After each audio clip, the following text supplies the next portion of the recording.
И вопрос такой. Слушайте внимательно. Бүгін аптаның қай күні? Какой день недели? Какая погода? Сегодня какой день недели? Бейсенбі.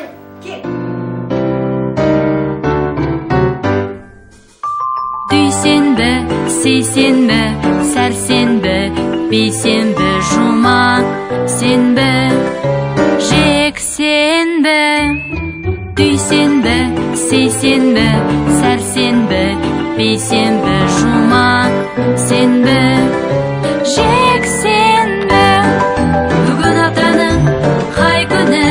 Жексенбі. Бүгін аптаның қай күні? Жексенбі. Первый, значит, день недели Бейсенбі. Вот.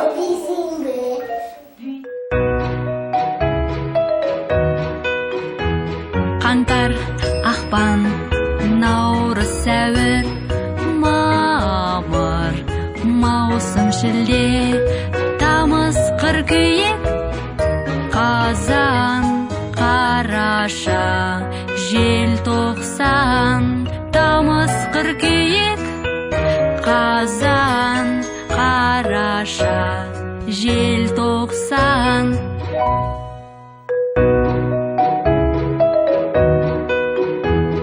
Январь, февраль, март и апрель, май, июнь и июль, август, сентябрь, октябрь, ноябрь и декабрь. Август, сентябрь, октябрь, ноябрь и декабрь.